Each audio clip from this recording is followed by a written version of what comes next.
Raise your chunks in the air, do-do-do-do, as the most debonair man stands astride into the room. I'm Chunks, springing forth from his lair as his foes all despair, for black be the name of their doom. Whoa, living on a prayer, that's our blackity do. Yeah, something black. That's the guy who says, woo. Black does seem like an individual who gets a lot of wooing done. Gosh, Chunks, would you quit it? You're breaking windows. What are you yelling about? That? Oh yeah, I just had Chunks come up with a nice motivational tune. And as punishment for getting beat by that hero again, I'm making him sing it 1,000 times. 1,000? 1,000 1,000 times, Nastasia? Is this some kind of masochistic torture regime that you have going on now? Gosh, you're even more evil than I thought. Hey, but enough chatting. So, where's the Count, huh? I want to see him. He hasn't called me to go and do anything, and I'm getting so bored. Hey, Count. My destructive little friend, my brobot, my partner in crime, my soulmate.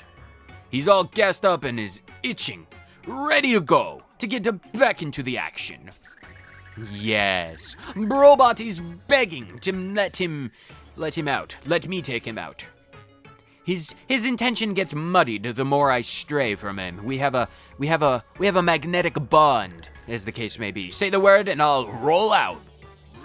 I'm ready to go. Yeah, great enthusiasm there, Mr. L, but let's shelve the robot action plan for now, okay? The thing is, the Count kinda left specific orders for us to stand by. Got that? No way! We're just supposed to wait here for that big mean hero to come get us? So the Count doesn't need my services. Excellent. I'll be off then. You go nowhere. We wait. It's the Count's direct order. His word is absolute. Be a good little minion and do not move until told. Okay? Thanks. Wait, Nastasia, you're moving. You're not allowed to do that. You just said. But I'm bored. This is boring. Sitting in the void is boring. You don't even have any cookies. And Brobot craves his daily smash. Brobots for smash? I can't just loiter around here. There's no action. Where is Pyra and Mithra? Ha ha ha ha ha. Hard to stay still when you pine for sweet vengeance, isn't it? Ah, the masked marauder, Dementio, pleaser of crowds, master of dimensions. The Count's orders are all absolute, completely, without exception, yes? We shouldn't even dare to think about such a secret sneak attack. Perish the thought. Defeating the hero would please the Count greatly, but we must follow orders. Oopsie, I think I just remembered something real important that I gotta do. Back in a jiffy, bye-bye. Bye, Mimi. Don't get yourself put into debt to a bank. Yeah, I've, got to go deflavorize the Brobot's, flavorizer. Named after the hit guitarist, Steve Flavorize. Yes. Brobot's a big fan of his, 16-minute solo. His most famous album. I'll return once everything's up to code. Code green, might I say. El later, Dementio.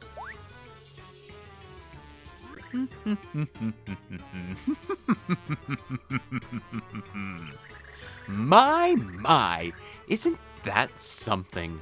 I do believe I should be moving on as well. Can never get a read on that guy. I think Trunks might be having, you know, a conniption. Look, Timpani. The stars are beautiful, aren't they? There's a tradition in my village. We believe that wishes on stars come true. Oh, is that so? In that case, we better get wishing, don't you think? I don't need to wish anymore. I already got my wish. Now, I have everything I need right here. Timpani, aren't you cold? Not at all. I'm very warm. Can we stay like this? Just a little longer? The void.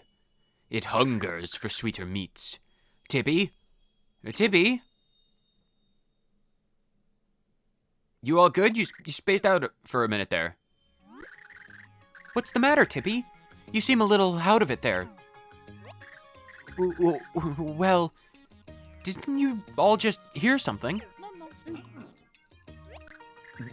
No? None of you? Huh. Well, all right then.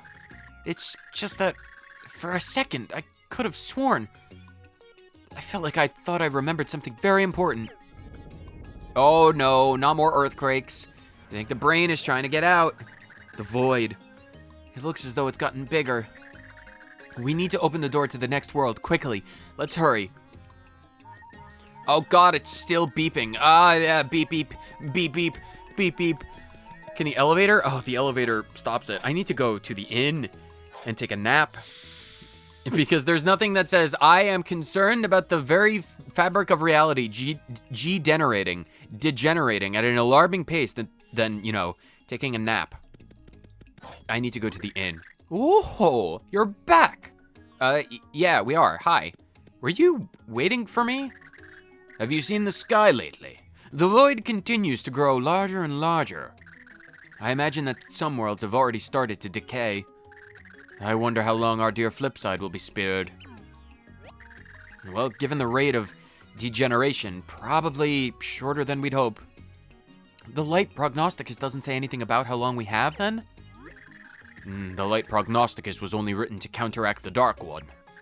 As such, it's not truly prophetic, so it's hard to say how long we really have. And yet, I feel confident, absolutely confident in saying that we don't have much time left at all. Well, that's a comforting thought. We can only go forward now then, in any case. We can't just wait for all of the worlds to end, can we? Not at all. Of course, you are correct, my dear. I received a message from Nolrem recently. It seems that someone on the outskirts of Flopside has spotted yet another heart pillar. As you've no doubt been seeking the next heart pillar, that is a good place to start.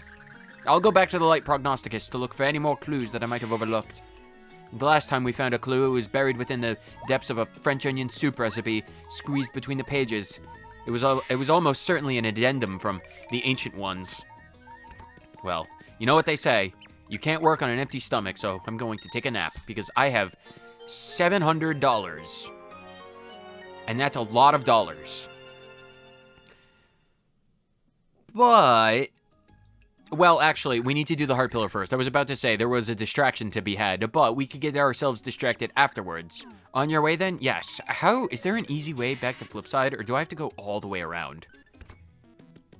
I wonder. Wait, I have an idea. I have an idea. Where can I find... Isn't there there's supposed to be a shortcut, I feel. Like, there's supposed to be a shortcut to Flopside. From, like, what's the dude's name? Is the dude's name... It's like, Beef Wellington? Drillington? What? Hold on. I think... Not this one. Important things. Oh, I have the Flora Sprout. Am I still wearing that? I should probably take that off if I haven't. Okay, I've taken it off. We only need to put that on in, like, emergencies where I need a second opinion. I think... Is there a shortcut? Do I have to go the long way around? I could have sworn that there No, not the block. Is there a shortcut? Nope, that's the heart pillar. And no, nothing about this. All right, I guess we need to take the long ride. Maybe I should put that sprout on. Hopefully if I put that sprout and anchor its roots in my brain, it'll like stimulate my verb parts of the brain that's responsible for the words. Maybe I'll be able to get a few more big words if I put the sprout on. Thank you, magic elevators. You have been so kind to me to bring me exactly where we need to go. Nolrem, I'm here. I apparently there was a tip, an anonymous tip about heart pillars on the outskirts. Did you hear from Merlin? The next heart pillar is on the outskirts of this town. Go to the outskirts, then go down one floor and find a special spot to do a thing. Or at least that's what my dream told me last night. I think. Man, your source is literally, it was revealed to you in a dream. Well, if these dimensions and towns are mirrored, then I suppose I have a pretty good idea of exactly... Oh, you're exactly who I want. I think you're Beef Wellington, right? Tippy, who is this guy? That's Welderberg. He's the man who digs. Give this pipe maker coins and he'll dig pipes for you. He might not look like much, but he's a master of his specialized craft. If you've got the coins to spare, you should have him dig you a pipe. I think I just might. Ah, I am surprised you are finding me. I am called Welderberg. I am the one who digs. I am the Iron Man of the forging of the pipes. Have you ever thought, this is taking so long to get around town? Yeah, me too. So I found my life's work. The making and the digging and the creation of pipes for the transportation of things. I have inspected here, yeah? I am thinking I can make the pipe lead to the flip sides. What do you think of this? You are covering cost of material and labor, yeah? I could make you such a pipe. You are looking not very rich. How is 300 coins? Are we having the deal?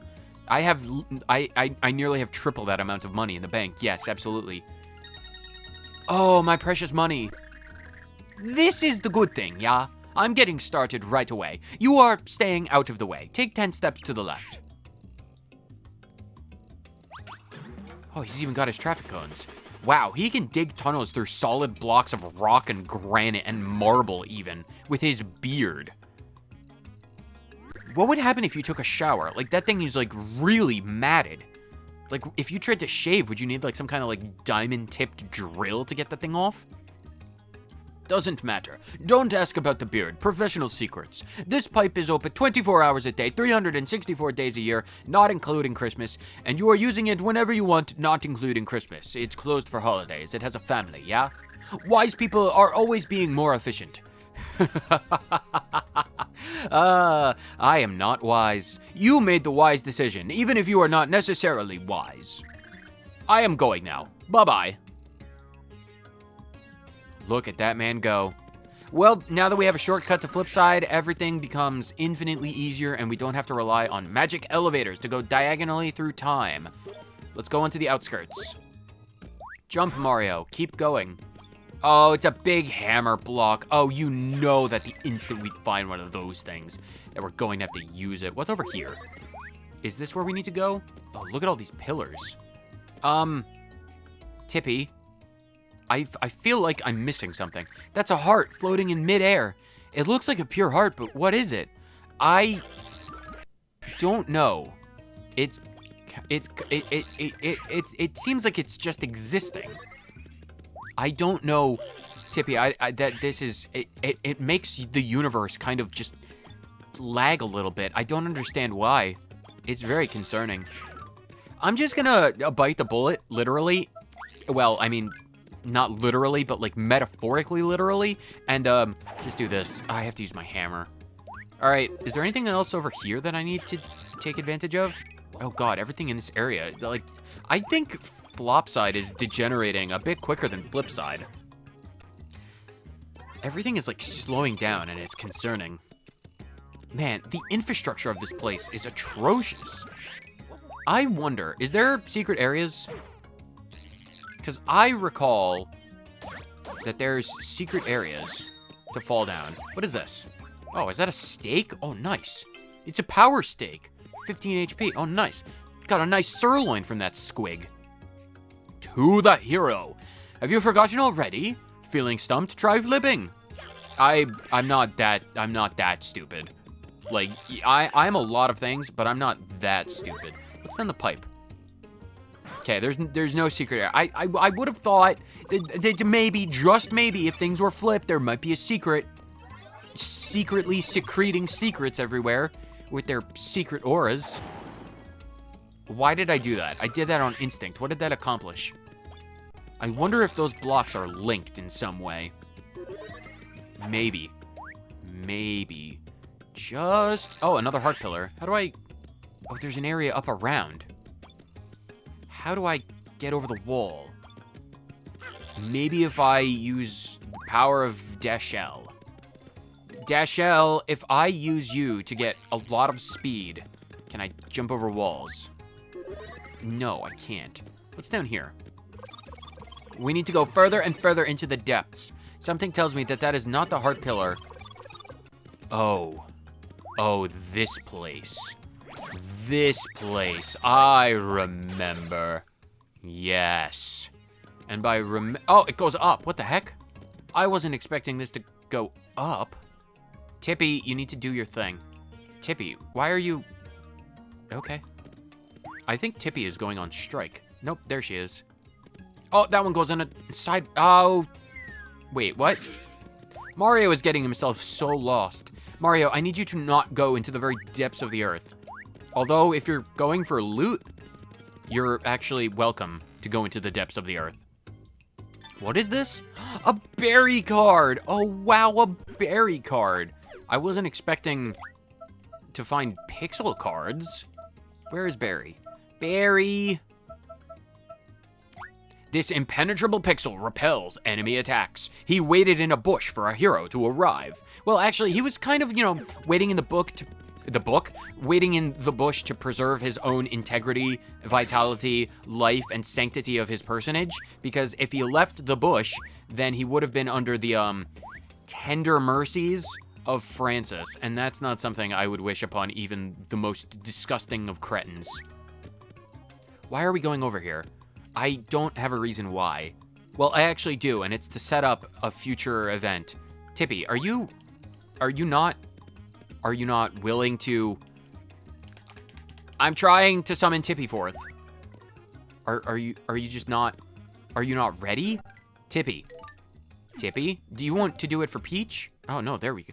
I think Tippy is just getting exhausted. Something is up with Tippy, and it's concerning. Oh, it's a fake wall. Fake walls. Ooh, it's a sparkle. That means we need to flip-flop the fleep-flop. Flip that flop.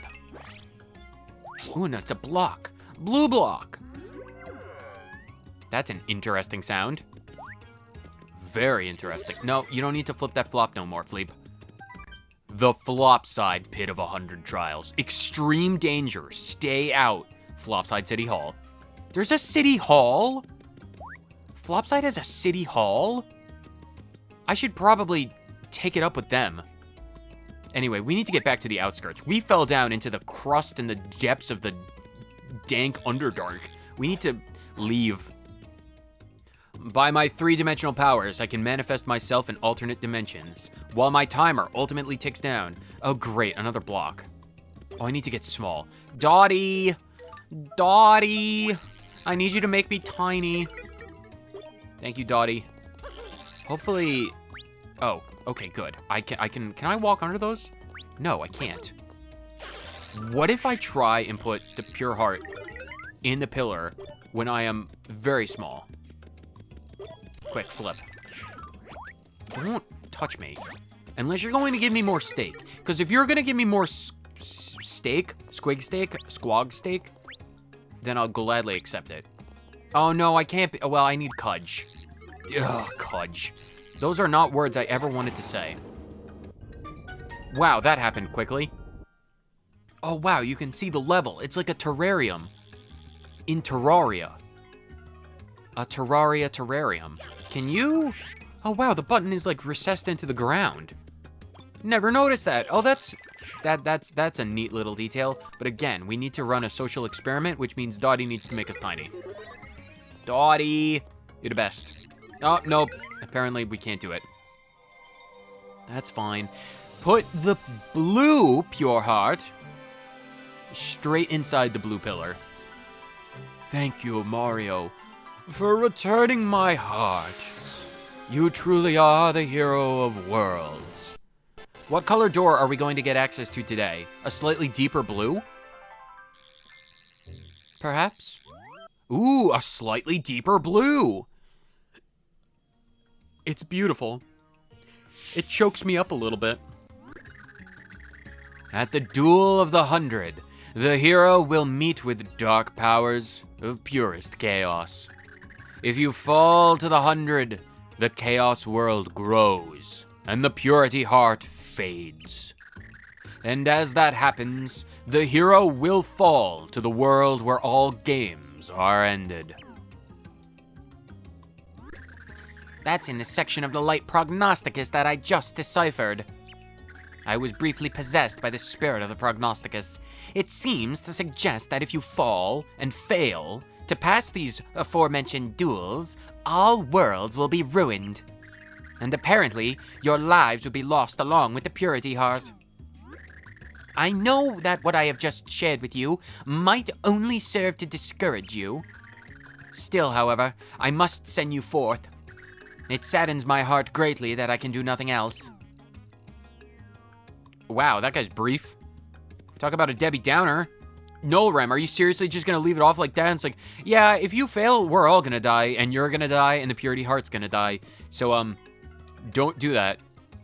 I really hate sending you off to your potential death, but I'm gonna do it anyway. Oh, Mario, he really wants to go back to the depths of the earth. Anyway, before we do that, we need to get distracted because it's been far too long since we've had a good distraction. So, we're gonna go get distracted. I need to align Mario perfectly. This is a pixel perfect trick. Okay. I think I got it. My pixels are aligned. I should be just in line with the crack of the door between the doors that I should be able to slip in without needing to get big. Unfortunately, I think my pixels were a bit off. Hi, wait. You're the woman from the manor. Can we have a chat? Can you, excuse me, ma'am, I need a word with you. I'm really tiny. Look, Merlovely, heart murmur, I'm very tiny. Look, I know I might have shrunk the kids, but I really need to have a conversation. Fine, I'll get big. Can we talk? It's been a while since we've spoken. It's been a long while. You have fine timing. My blood pressure's climbing. Yeah, so is mine. I ran into a group of poisonous dart frogs out in the outskirts, and that was a whole, hoopla, rigmarole. Cluster cluck. Anyway, stop talking about the frogs. I was hoping for, maybe you to do me a bit of a massive, huge, humongous, really involved flavor. Can I implore, please? I suppose this is what it means to be distracted, to accept flavors from people. Oh my god, wonderful, thank you, truly thank you. I knew I could count on you. During my confusing move, I lost my crystal ball so smooth. I use a replacement now, but it feels wrong somehow. I believe that Merlovely uses the same type of crystal ball. Would you be a dear and be ever so kind and go ask her for one of her crystal balls real quickly, please? Kind of desperate. You see, mine has these weird jagged edges and it's not really a crystal ball. It's more like a crystal dodecahedron, and it's just like, it doesn't commune with the cosmos just the same way that I'm used to. I'm sure you know where Merlovely is though, right? Like, she's on the outskirts of Flipside. Or, well, she runs a shop in Flipside. I really need you to go there. Oh, thank you. You're very welcome. I have a magic pipe, so this should not take any time at all. Merly, I will gladly get you a new ball. If only because I might really appreciate getting an autograph from the star of That's My Merly. I'm pretty sure this is the shop that I need. Are you Merlovely? You seem a bit squished. Anyway, I need another... Oh, that's a weird laugh. I've been waiting, Heroes 3. You want to ask me about my crystal ball? How did you know? I'm psychic. There's nothing to fear. Of course I am Merlovely. It is my job, of course, to know the future. Merly sent you, did she not? Yes, I have ready the ball. Please, please, take it. Or, well, I'd like to say that, but there's something I must ask first of you. I know I do not look like it, but I am, in actuality, only at training. I'm still learning the ropes of communing with the cosmos. At most, I've only spoken to quasars. It's hard to acclimate to human language after talking to stars. I told someone about it, and, well, they said they had some useful equipment that might be good for more advanced conversations. But honestly, I have been so unbelievably busy with so many other projects that I just haven't been able to get around to Attack on Titan anymore. It's so good, but there's just no time. I've been meaning to get back to it, but, well, it's just the resolution of the crystal ball. It's just, I want to watch it in 4K, but I need to save up just a little bit more so I can get access to a plasma. A plasma screen crystal ball. It's just, they're so expensive. Anyway, the kind fellow who is offering me his old equipment is the flip wizard, Bestovius. You might have heard of him. It would really, really help me out if you would agree to,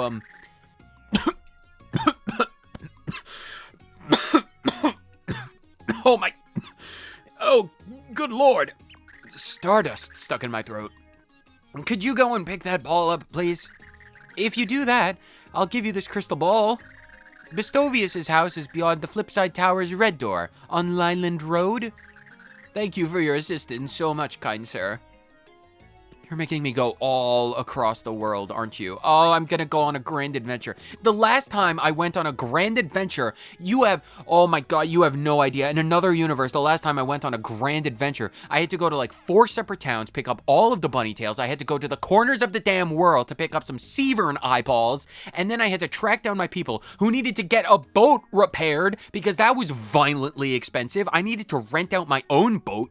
And that was, you have no idea how expensive renting out a giant Spanish galleon is. It's way more expensive than you would have thought. I had to sell all of my gold armor just to afford a ticket, and then there was the hazard pay for hunting down the Severns, and then I got back to the inn where we were staying at, we met up with the crew, and they stuck their eyeballs on the staff. I swear to God, Merlovely, if you make me go to the corners of the earth, I am going to do unspeakable things to your crystal balls. Oi, Bestovius, knock, knock, knock. I am here to come and collect. I'm collecting on the debts you owe humanity. You have no idea what I've been through since you gave me that stupid flipping ability, and I have quite a few things to say to you. Ah, hero.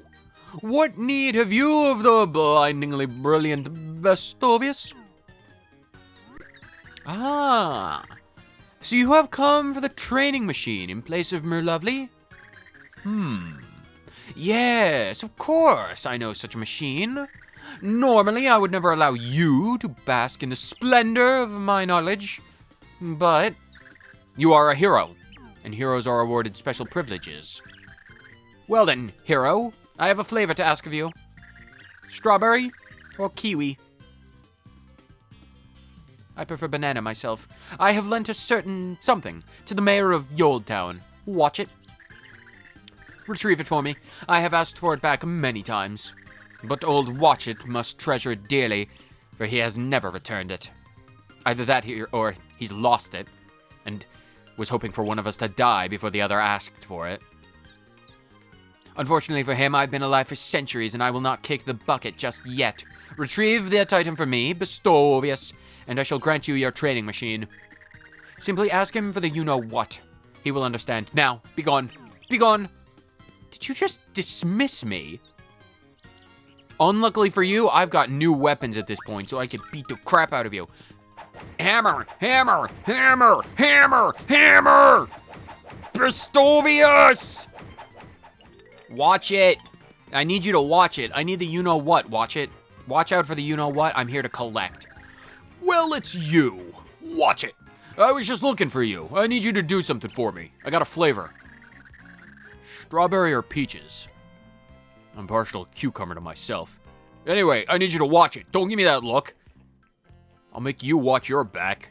Watch it. Dumplings. I need you to give me a new dumpling recipe. Wait. No, that's what we're having for dinner. Sorry, I need you to open your ears before I box your ears. Oh God, please don't put my ears in the void. Here's the thing. This strange lady showed up in my dreams. That is not something I need to know about. Like, watch it. I'm going to willingly accept your ear boxing. Like, my ears could go 12 rounds with Mike Tyson and still be perfectly fine. I do not want to hear about the very strange women visiting your dreams.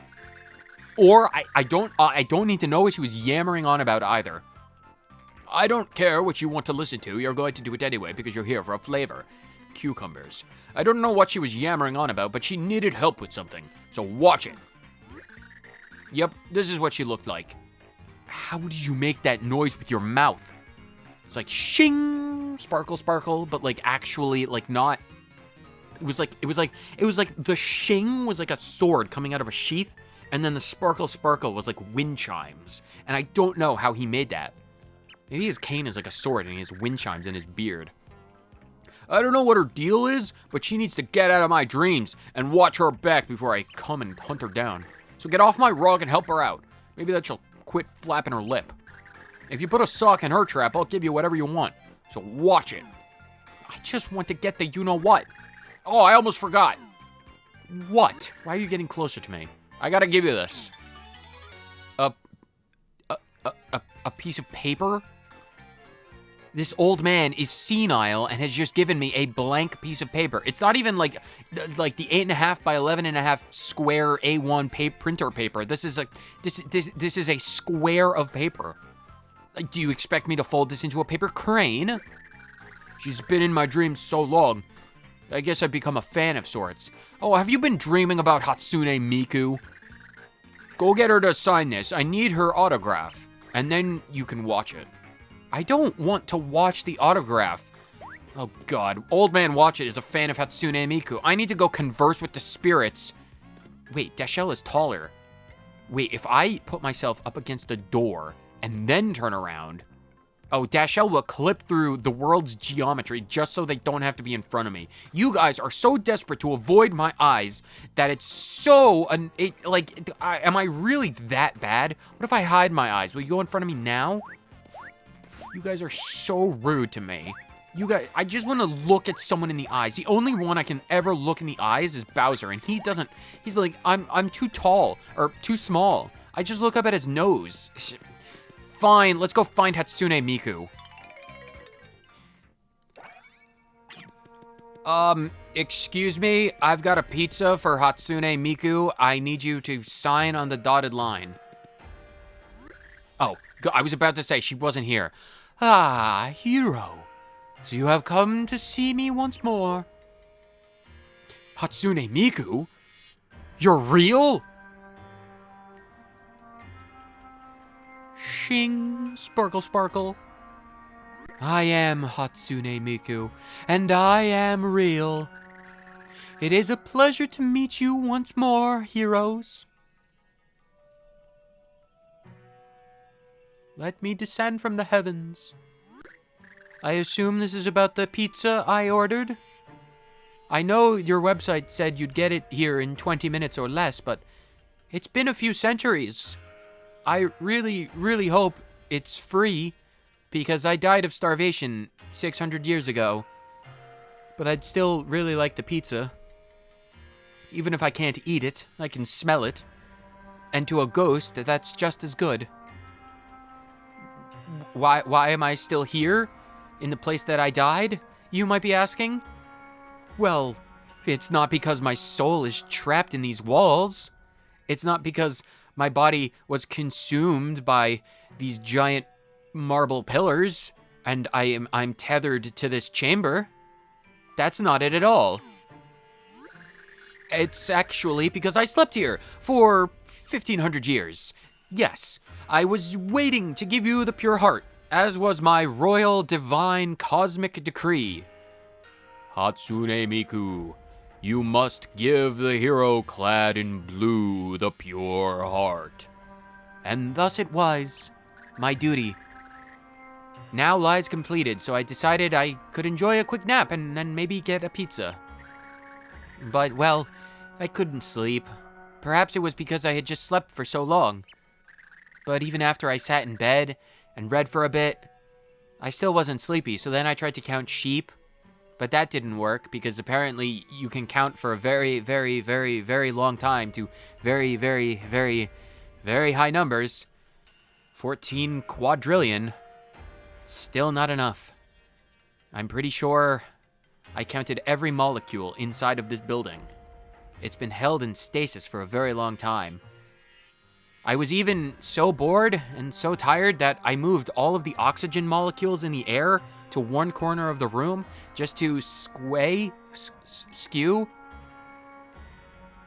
just to manipulate the statistics of that, you know, that one experiment where you say, like, theoretically, on paper, all of the oxygen molecules in a given area can just spontaneously move to one location and you can suffocate and die. It wouldn't happen, but mathematically you could, and mathematically it's possible because I did it. Anyway, I'm sorry, I'm really sleep deprived. If this keeps up, I thought I'd be reduced to a mere phantom in the world. So I tried counting sheep. But like I said, 14 trillion, quadrillion, quintillion, septillion. Lots of sheep, it didn't work. I named them all. There's Jonathan and Billy Bob, Billy Bo Billy, Billy Joel, Billy Keane, Billy Pillar, Billy Billy, Billie Eilish, Billy BRB, Billy GCG, Billy Starr, Billy Holiday. There was a lot of Billies. And that was just the Billies. And there was Jonathan, Jonathan 2, Jonathan 3, Jonathan Jonathan, Jonathan Jr. Jonathan, Jonathan Jonathan Jr., Junior Jonathan, Junior Jonathan Jr. There was a lot. So I thought, why not send out my frustration to someone telepathically? Yeah, when I ran out of Jonathans and Billies, I kind of wanted to scream into the void, and apparently the void has answered back. I figured the message would reach someone in the nearby town, you know, someone with ancient blood. Because there's nothing that says, I am the progenitor of a blood curse, than, you know, creating demons.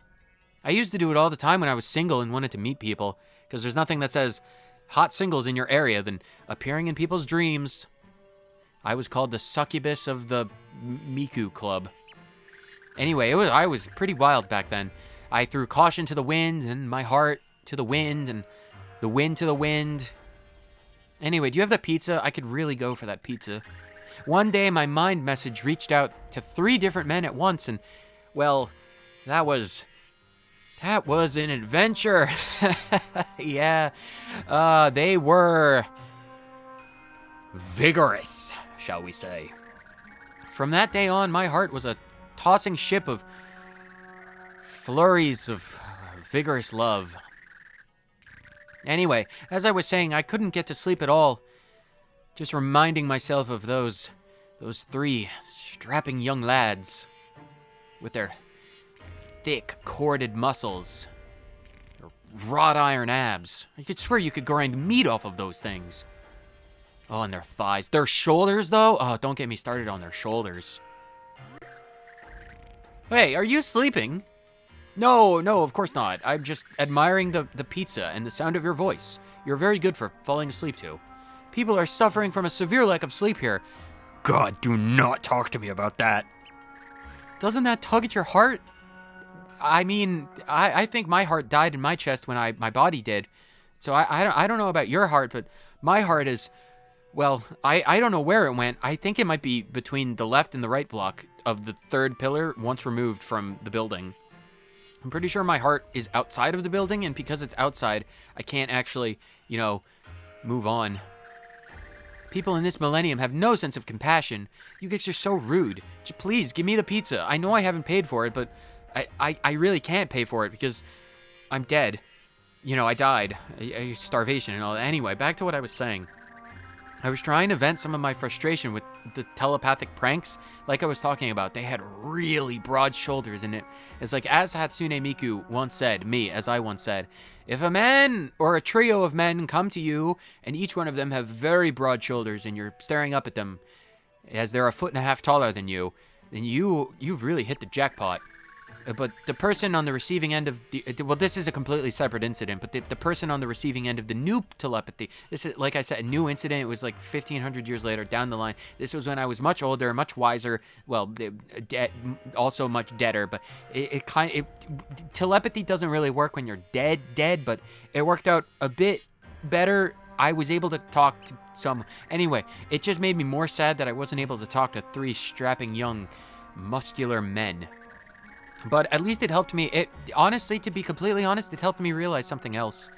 I really couldn't sleep, probably because I was sad.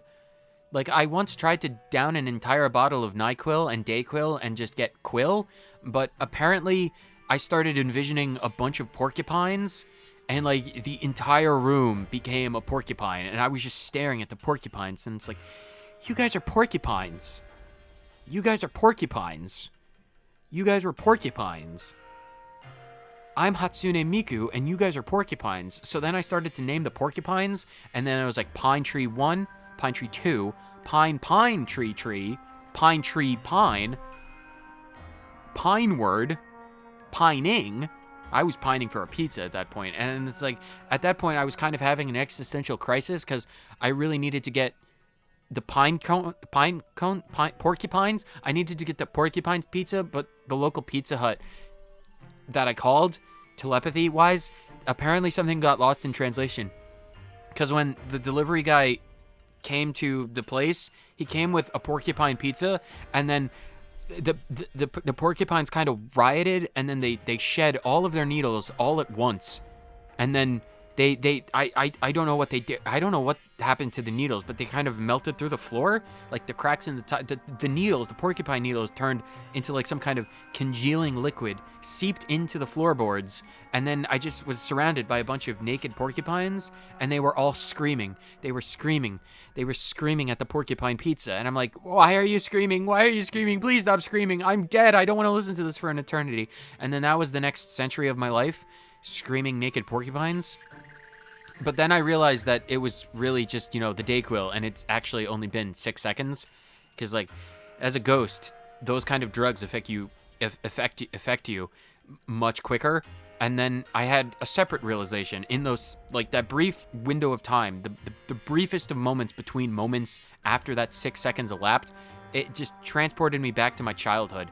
And I always used to fall asleep to my mom's lullabies.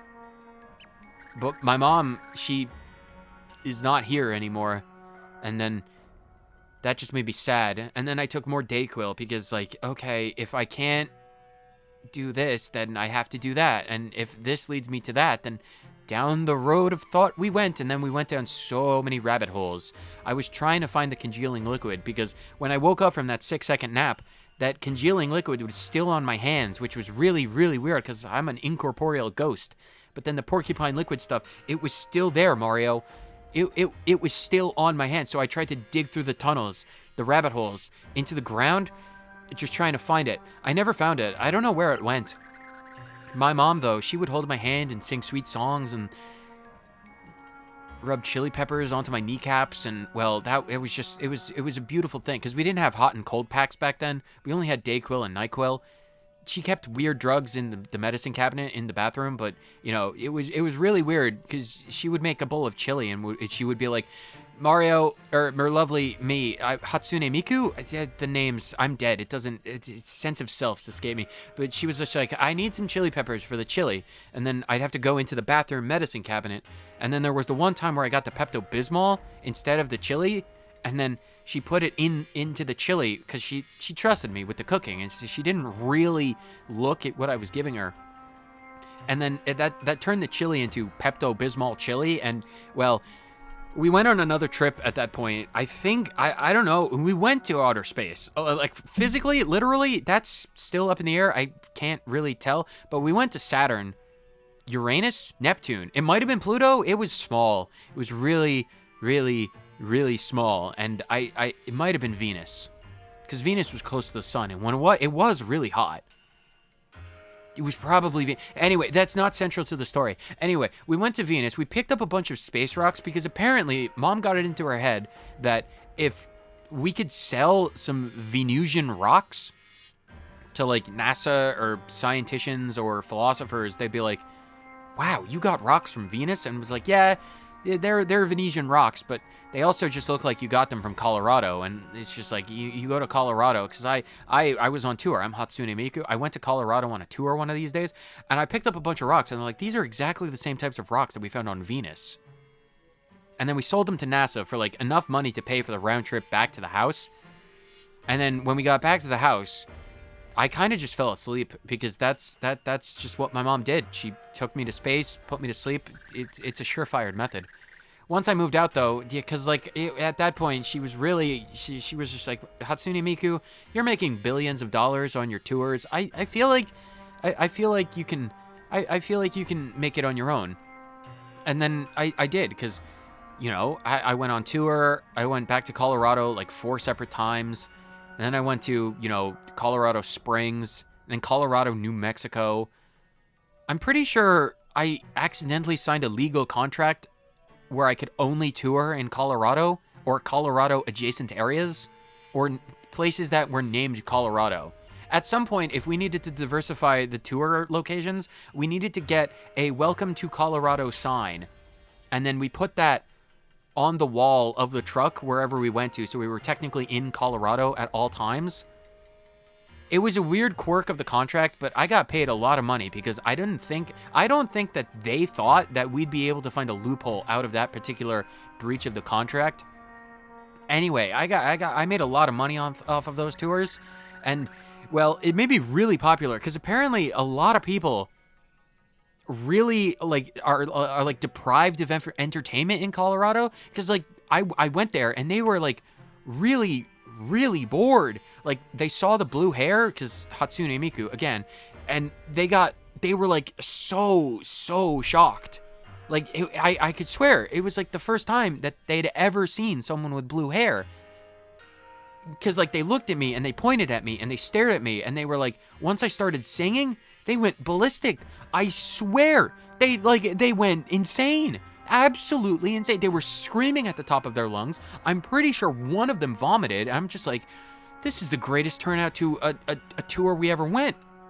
And that was just normal Colorado. The one time we went to Colorado Springs, like, they started just shouting and screaming, and they threw all of their clothing at me. Like, jumpers, sweaters, pants, underwear, lingerie even. There was an entire swarm of people throwing lingerie at my feet. And I was like, this is the weirdest tour I've ever been on, because that was the theme of the entire show. I sang Never Gonna Give You Up by George Astley, and like, they just kept screaming.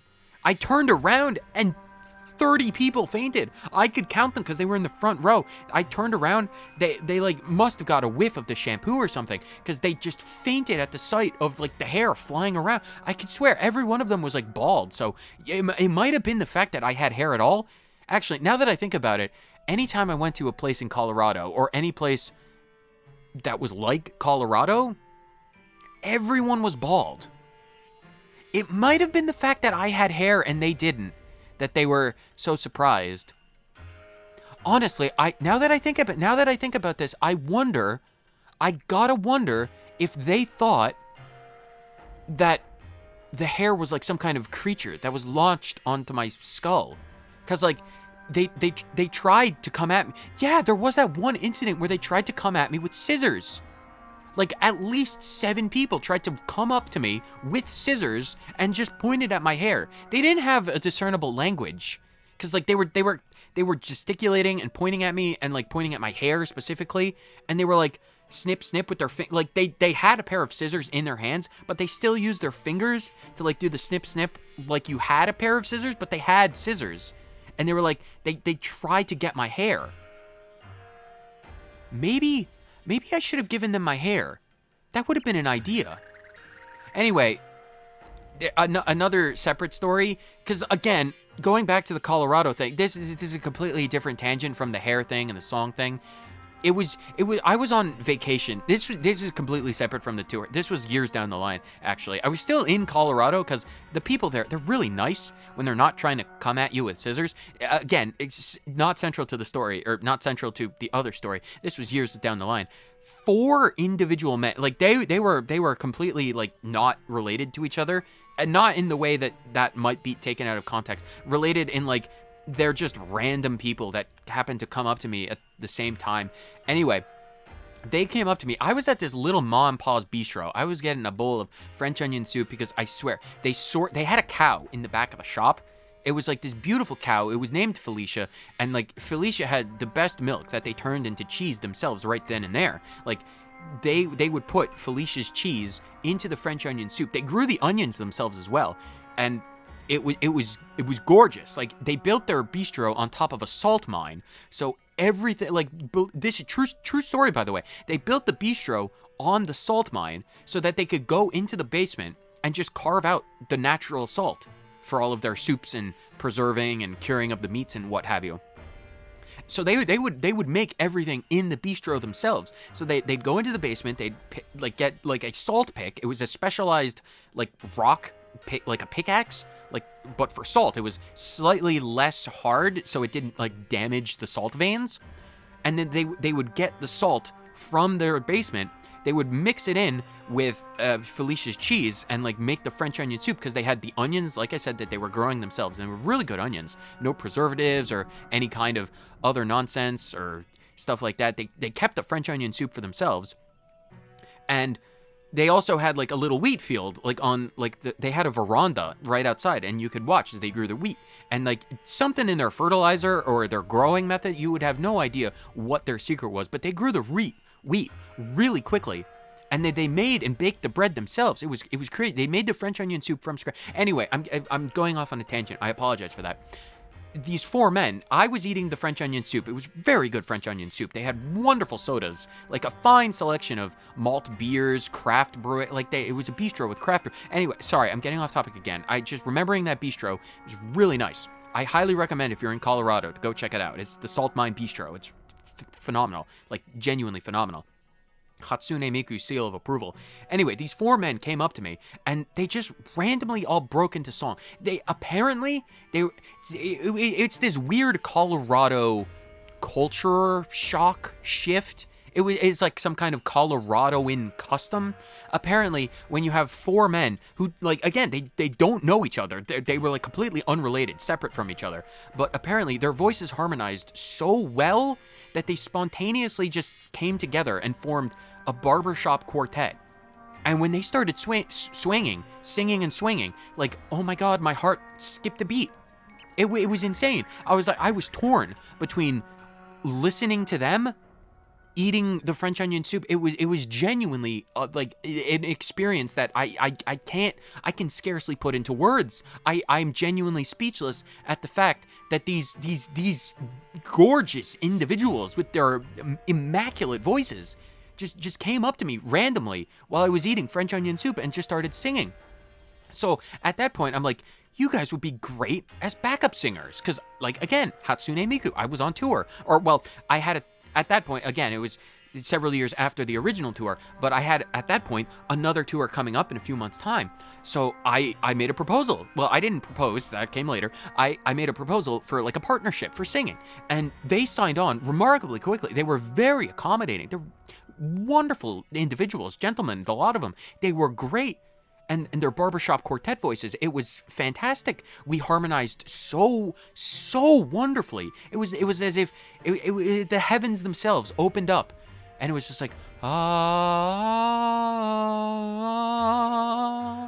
It was just like divine vocality graced our throats, and it was incredible. From that day on, the entirety of my life, it was just awash in a whirling pool of love songs. Like that, there was that one album, I'm sure you recognize the album, Hatsune Miku's Lovely Love Languages. And it was just 14 consecutive hours of love ballads, love sonnets, vocalized love poems, and it was the biggest hit. It went platinum in like 16 seconds. I truly can't. It still baffles the mind. It still transcends my comprehension that it went and did as well as it did. It was a marvel. Like, I look back on it now, and I genuinely can't imagine my life. Like, it would, like, I look back at that moment with the French onion soup, and when those 4 men came up to me and started singing, and we made that proposal. If they didn't do that, if I didn't get a hankering for French onion soup, my life would be completely different. Like, I would not be in this temple as a ghost. I wouldn't have met the Porcupines, Jonathan Jr., Billy Bob, Billy Bo Billy. I wouldn't have met any of them. Like, as trust me, there have been some highs and some lows. There have been some highs and some lows in this temple. But if I weigh those lows against the highs, because like the barbershop quartet, the French onion soup, if I weigh them against the phantom porcupines, I don't think I would change anything. I really don't think I would change anything. Like, if I had the opportunity to go back, get my body back, do it all over, no, honestly, I don't think I would. I would absolutely do everything the same, because those experiences, they made me the woman who I was today, who I am today. Absolutely. No question about it. I absolutely would have those are the experiences that define my life. No. I am confident in my ability to say I never would have done anything different in my life. The only thing that I would have done different in my life, if I had to get, none of that stuff before, because this was years and years down the line. This is like 2 levels of years removed from the bistro. I was at, I think it was Colorado. It was a version of Colorado in China. We were at a Chinese restaurant in China. It was like a genuine Chinese restaurant. Again, a lot of my stories seem to revolve around restaurants. But again, most of the best stories in history revolve around food. Because the reason why, like, free speech is a thing is because of, I think it was Constantinople. It was Constantinople, the coffee. Coffee originated in, like, shops. Well, not shops, but in, like, gatherings in Constantinople in the old days. And people would drink coffee, and it would like energize their brains, and they'd have these grand discussions about so many topics. And like the great philosophers of Constantinople would drink coffee, and like this is how free speech, well, not free speech as we know it concurrently, but like how philosophized speech in group discussions was originally formed. And so a lot of good stories come in like food shops and bistros and coffee shops and all that kind of stuff. It's a lovely thing. It really is. But anyway, back to the story, because again, I'm going off on a tangent. I was in this Chinese restaurant, and I was teaching myself how to learn, or how to use chopsticks, I should say, because it's really difficult without like articulating fingers. I had to practice in a lot of telepathy. Believe it or not, I had to use telepathy to manipulate my hair to pick up the chopsticks. Not exactly the most hygienic thing, but with only a few strands, you can make it work. Anyway, you don't have to worry about the telepathy powers that I have. That's not important to the story. Anyway, there was so many people coming in and out of the restaurant, and I didn't really understand it at the time. I learned later later in like when I was like fully researching the culture for something else, a completely separate project. I can get into it if you want, but apparently, it was one of these standing sushi places where you would go in, and then whatever the chef, you were assigned a chef. They had 4 grills in each of the corners of the restaurant, and each corner grill had a chef. So once it was your turn, you would go up to the grill, and the chef would just give you something completely random. You would have no idea. They could give you a bit of sushi, some fugu fish. It could have just been some seaweed layered in rice and salmon. It would have been delicious all the same, because it's a high quality restaurant. At that point, I had millions and billions and trillions of dollars to my name, so I could afford pretty much anything. But this was my first time at this standing sushi restaurant, and the chef gave me an entire mini pufferfish. And apparently, the mini versions of the pufferfish are completely safe, because you know the fugu fish, as I mentioned before, they have a very lethal poison gland inside of them, and it takes a very specialized and qualified sushi chef to prepare fugu fish. but the mini ones have not developed that poison gland because they're too tiny to be a threat to things. So he gave it was in this nice artisanally decorated bowl. Apparently, like it had a gold trim all around it. And apparently they use that gold trim to measure how much soy sauce for any like appropriate piece of fish that you'd put in. Because you'd have the bowl, and you'd put the bit of sushi in. And depending on what piece of sushi you put in that bowl, you would put an appropriate amount of soy sauce on top of the sushi. And you'd use these gold inlaid lines in the bowl itself to determine what the appropriate amount of soy sauce was. It was a marvelous tactic that they used because you always got the perfect amount of soy sauce in it. So they gave me they put a little the mini blowfish inside of the thing, and you would not believe how delicious again speechless for the words. It was the most delicious thing. It tasted like a combination of licorice, fish, soy sauce, because again it was in soy sauce, and like I don't even, there was like some kind of mystery flavors. It tasted divine. Anyway, that was only one part of the story. Because, again, it was the standing sushi pit. Going back to the cultural reason why people were coming in and going out so quickly. I didn't learn this, again, until way later down the line, researching a different project. But apparently, you're only supposed to, like, accept what they give you. And then once they stop giving you things, you're supposed to leave. Because, you know, there are other people. It's a busy restaurant. It's, you know, culturally appropriate to just take what you're given, pay at the counter, and then go on with your day. But I was there for like 16 hours because the chef, he just didn't stop giving me fish. I had the bowl in my hand the entire well, not in my hand, but it was on the counter, but I had to pick it up to, you know, eat the things that they gave me. And it was just like for 16 hours, they just kept putting things into the bowl. I swear, Mario, like no joke, no exaggeration whatsoever. I must have drank like over a gallon and a half of just pure soy sauce over the course of that. Like it was a miracle that I was able to eat it all. Cause like at that point, I was just like, I was tasting soy sauce for like 4 days afterwards. It was delicious. It was a great experience. Cause like I've never had sushi that lived up to that tiny fugu fish. It was delectable. It was absolutely delectable. But they had I don't want to say that they had a PA system, because it wasn't a PA system, because normally when you imagine PA systems, it's just like low quality PA systems that you'd have in schools, right? And it wouldn't be nearly as eventful. It wouldn't be eventful at all. Or, well, not eventful, because the events that came over the PA. Sorry, I'm going off on a tangent. My brain doesn't really work on the best of days, being dead and all that. I'm Hatsune Miku, and this is the first time I've had someone to talk to in 1,500 years. But they had this kind of sound system that ran throughout the entire building, and that they would play this. I hazard to call it white noise, because it wasn't really white noise. Because when you imagine white noise, you kind of imagine like singular tones, like A flat, D minor, A sharp even occasionally, and it's this tone. It wasn't tone. It was like really subtle, really low-tempoed music, and it was the weirdest thing, because it sounded so familiar. And over the course of that 16 hours eating those fugu fish, I tried to place it. I tried so hard to place it, because again, it sounded so familiar. I tried to ask all of the chefs, because there were 4 chefs. So I figured one of them had to speak English. They didn't speak English. And I didn't speak Chinese at the time. I do now. I've had a lot of time to learn all of the languages. I'm a polycule after all. I know many languages. French, German, Spanish, Chinese, Japanese, Mandarin, Korean, South Korean, English, a lot. Latin, Greek.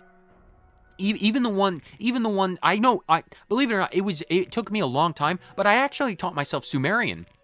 Because one of the things, this is a very old temple, by the way. You probably recognize that based on like the age of the murals, because the art style is very distinct. But I was able to teach because these are Sumerian drawings on the walls. When I first came here, I was tasked with like overseeing the temple, of course. I didn't read Sumerian at the time, but over the course of like the many years that I've been at the temple, it's like, believe it or not, but these walls are actually like a Rosetta Stone for Sumerian. Because like each of these sections of wall, shall we call them, that's bisected by each of the columns, is a different era of Sumerian myth. Because the one we're standing in right now, with all of the triangles and the circles and these flowing vines full of flowers, the flowers are actually very important and integral to Sumerian culture. Because the Sumerians, believe it or not, and this is completely true, by the way, this is bona fide fact, Mario. You've gotta trust me on this. Because again, I've read the Sumerian.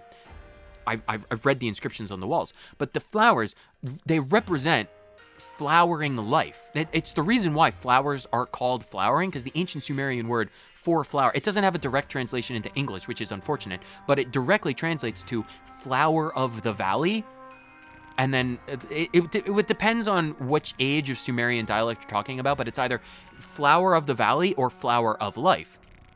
And they believed, the ancient Sumerians, they believed that life began as a seed, and as time passed and as you grew, it was like a budding flower, and like every petal was a milestone in your life. You know, it's like the first petal is when you're born, and then the second petal is like all of the important accomplishments that you go through in life. All of the defining moments of your life is a new petal on the flower of your life. It's a beautiful bit of symbolism. It's absolutely wonderful. Learning all of the Sumerian from these walls, it was an amazing time, because like you can trace through how language evolved from like ancient Sumer to Egyptian to Greek to Latin, all the way up to English in the modern age. It's beautiful. It's a wonderful thing. It's a wonderful bit of history. Like truly, it's beautiful. It lended so well to all of the song creation that I, Hatsune Miku, managed, because I wrote a song in Sumerian. It wasn't that big of a hit in Colorado, because like I went back, it was another completely separate trip, or well, not a trip, but a tour. You know how it is. And it's trips, tours, excursions. They're all to Colorado. They didn't speak Sumerian, of course, so it wasn't that popular. But it reminds me of the time. I think it was, I don't remember. I think it was a French songwriter, believe it or not, who recognized the fact that the French people were so enamored with English music that he himself created a song that had completely nonsensical lyrics, but he sang it in such a way with like an English accent that the people in France, they didn't even realize that it wasn't actually English, because they didn't speak English, they didn't know, and he sang this song. It was a hit song. It was the same thing for me. The people in Colorado didn't truly understand the Sumerian itself, not the actual words, but they understood the energy behind it, and that's my magnum opus. Well, not my magnum opus, but that's God telling me to hurry up. That was a strange thing to say. Anyway, that was my ideology, I should say. That was the entire ideology of that particular song. Because like I write my music, even if people don't understand the words, they understand the emotion I put behind the music. They understand what the feelings, I suppose. I was never truly able to put this into words, because that's the entire point behind this thought experiment. If you put your raw emotions, your thoughts, your feelings, your history, you as a person, if you put your soul into a bit of music, it doesn't matter what lyrics you have, it doesn't matter what words you speak, people will connect with the soul of a song. And that's the kind of stuff that I've strived to create for the entirety of my life. I have been at this game, the music game, for many, many years, Mario. Over 1,500 years I've been at this. It took me, to be completely honest, it took me a long time to truly find my feet in the world. Like, there was a long time in my childhood where I didn't know what I was doing. I just kind of drifted aimlessly through life, day by day. I didn't have any petals on my flower of life. It was just kind of aimlessly existing in the world. But when I made that realization, when I ate that fugu fish, when I met that barbershop quartet, when we signed on to the contract to travel around Colorado, I don't want to say that was the defining moment of my life, but every one of those experiences were petals on my life's flower. It truly was.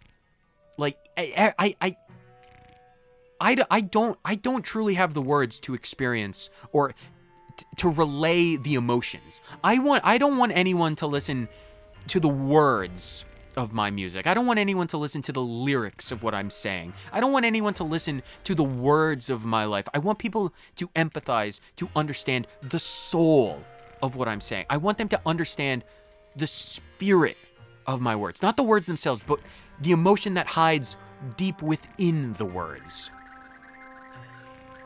And that's all I want. That's all I want. When I write music, when I write anything, when I create, I want people to connect with the soul. I want people to look at my creations, what I do, what I give back to my audience and my fans and everyone who supported me throughout the years. I want everyone to have that experience with the French onion soup. When I write songs, I want people to taste the salt mines from the Salt Mine Bistro. I want them to taste that homegrown wheat. I want them to taste the utter stringy delectableness of Felicia's milk and cheese. It's just, I want them to get the true experience of my life, because so many people are probably aimless in their own lives and just coasting along and not really accomplishing anything. I want them to be able to sympathize. I sympathize with them so much because I was there. I was there for so long, so many years.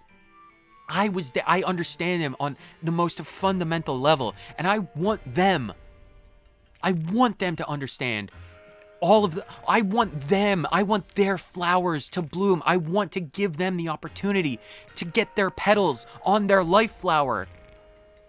I want that more than anything else, because for so long, I know what it's like to not have any petals on your life flower, and it's just, it's not a good experience, and I want them to have that. So that's the reason.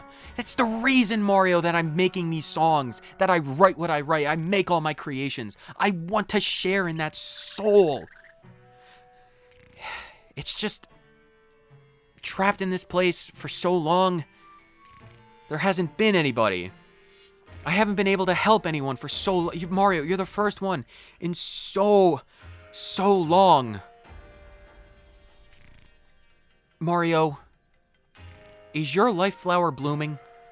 Have you found a lot of petals over the course of your life? Ah, you're sleeping again, aren't you? That's wonderful.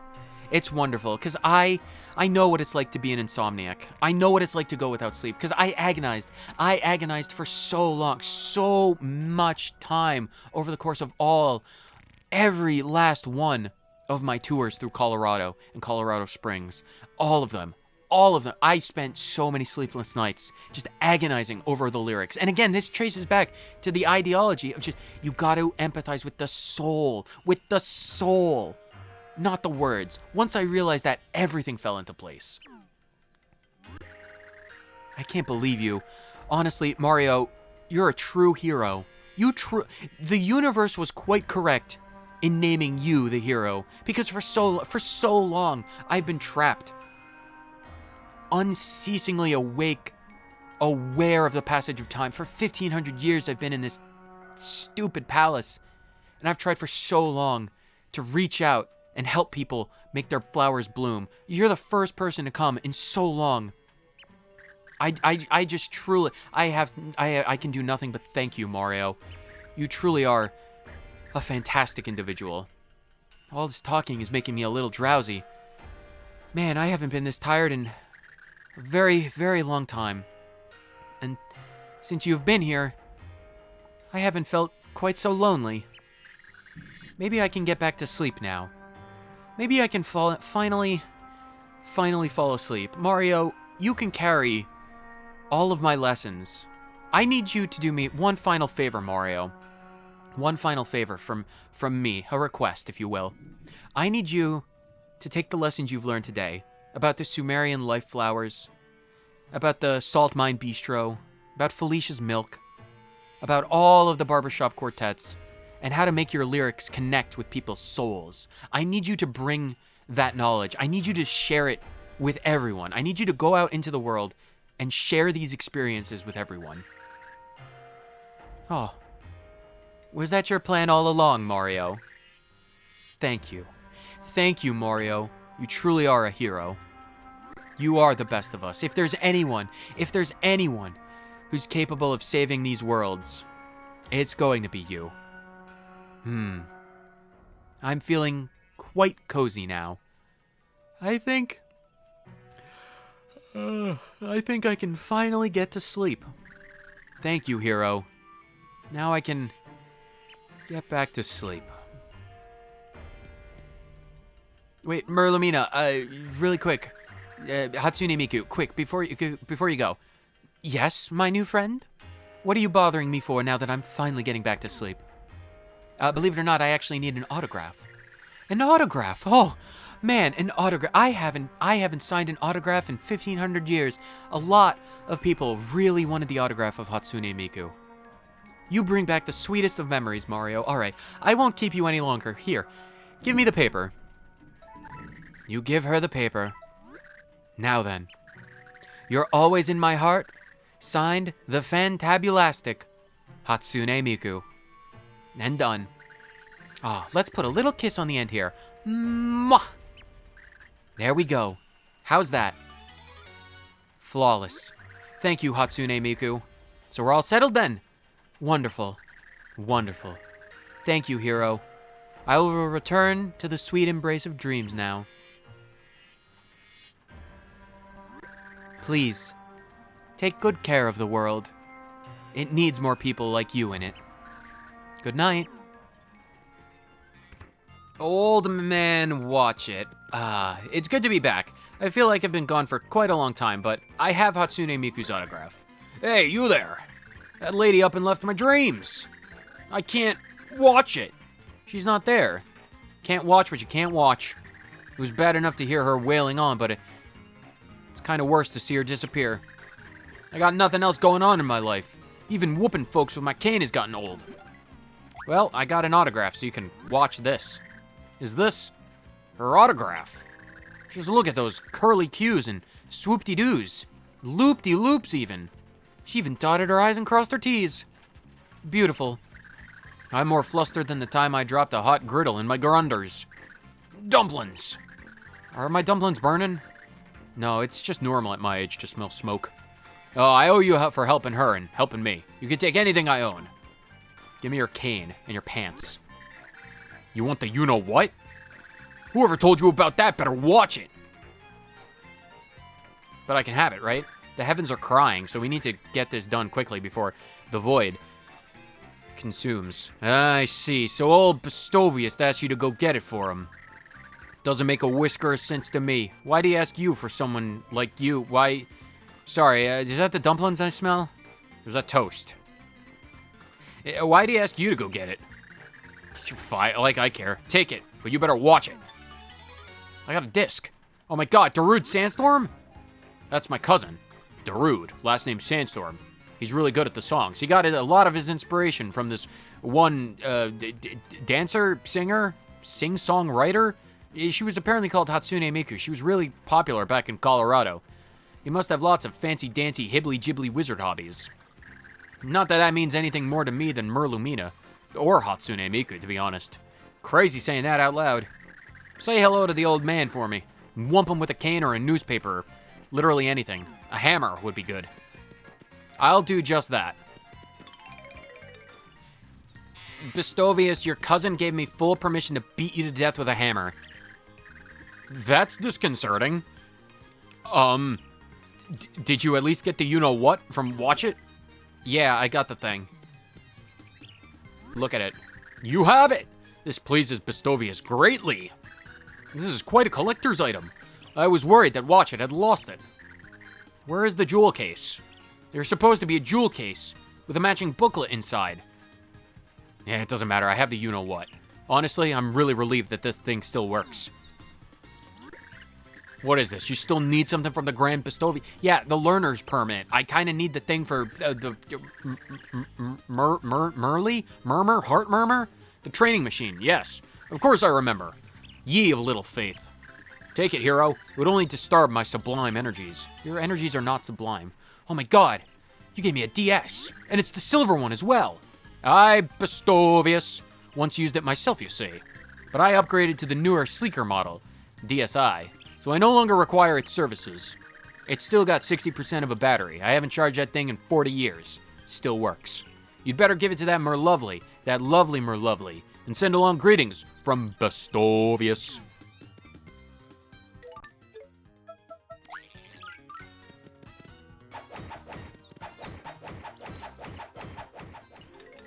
Merlovely, I've got your newest upgrade. Did you pick up my equipment for me? I did indeed. Here, it's brand new. Backlit and everything. This is it. Now I can train to my heart's content. Put it on the wall. I even have a charger for it. You can use the same charger you use for a Game Boy. What? You wonder which body part I can work with this? What are you talking about, body parts? I'm going to use this to commune with the heavens. If anything, it's going to train my brain. I've already trained every other part of my body to absolute perfection. If I were to take off this dress, it would be, jaw-droppingly sublime. That just leaves my head at this point. It was so nice of you. Thank you so very much. Well then, as promised, here is your gift. A grade A sphere. Take it to Merly.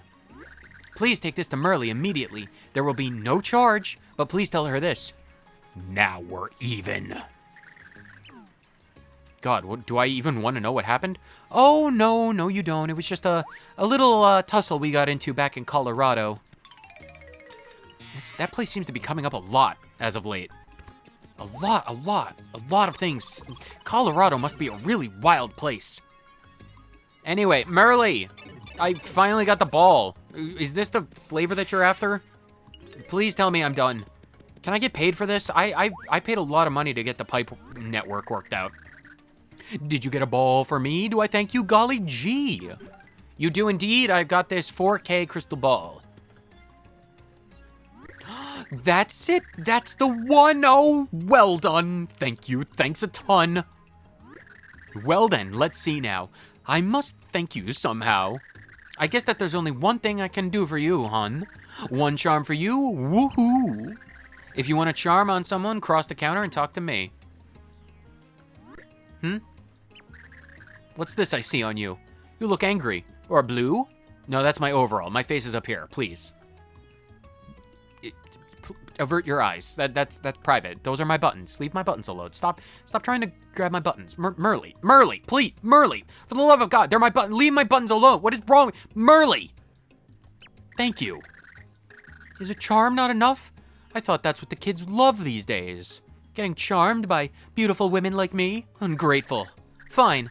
I would be remiss if I did not give you this. A random house key. A key to an open, or a key, a door, a key, a door key. Once there was an explorer, a charm I cast with a purr, he gave me this. Yes, sir. I do not know what it unlocks. I bet it's handy by my socks. You can have it. It rocks. Well now, bye-bye, arrivederci, and auf Wiedersehen. What was that last bit? Run that last bit by me again there, Chief? Auf Wiedersehen? I'll keep my eyes on you. Luckily for me, there's only one locked door in Flopside that I know exactly where it is at all times because I am extremely curious about where it is. So by the power of Dashell, we're going there right now. I need to see what's in that house because I'm so curious. If there's ghosts, I need to know. I am a ghost hunter. I literally, well, not really a hunter, but I am someone who finds ghosts and keeps them company, as I did for Hatsune Miku. Door, key. The door, it's unlocked. What lies within? Ooh, it's a big chest. Ooh, can I rob the, well, it's abandoned. It wouldn't be robbery. Can I just loot the cash register? What's in the box? Doodly-doo! Doodly-doo-da, doodly-day, doo-doo-doo-doo-doo-doo-doo-doo. The bird, it warbles. Tweet, tweet, tweet, tweet, tweet, tweet, tweet. The bug, it cries. Cheep, cheep, cheep, cheep, cheep, cheep, cheep. That's a fish. The frog. Oh, God, Jonathan and the Billies. The frogs. Ribbit. Ribbit. Croak. Croak. The dog. Groff. Goats and cars. Sir, do you think cars are animals? Who are you? All things sing, you see. To live is to make music. My words. Could it be? I've said something poetic? Could it truly be? And you are? I am Piccolo, master of the Makan Kasapo. Your footsteps sang to me. Clop, clop. No, I am not a brony. And over again. Clop, clop, clop. Apple Jacks. That's my favorite cereal. Those sounds are not your everything, not your all, not your essence. No, the true masters of the musical arts. They don't sing with lyrics, they sing with the soul. I'll show you why. Oh my god, I've just recruited Piccolo. Time to blow up the moon. The melodious pixel named Piccolo joined your group. If you use Piccolo, different music will play depending on the characters you use, with some secret powers sprinkled in. Use me to hear the sound that matches your character. Pocalo, pocalo, pocolololo. The beat of your spirit, the rhythm of your soul, the zing in your step. I will find it and play it for you. The zing in my step, the rhythm of my soul. It's classic. Ah, my soul. Wonderful, wonderful. Peach, you need to try this. You need to try this, Peach.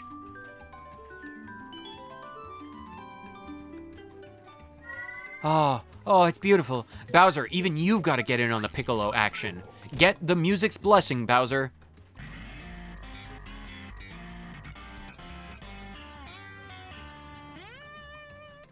Oh, even Bowser has got a nice theme song. Oh, you are going to fit right in there. You're already standing behind us. Piccolo, you're going to do fantastic. In the next episode, we need to prepare for the Saiyan invasion.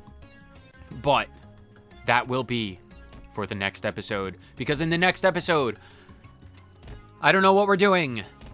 I have no idea. None whatsoever. But whether you watch this one for 30 seconds or the entire thing, thank you so much for tuning in to yet another episode of Thigh and I Plays Super Paper Mario. I'll see all you wonderful people in the next one. Later.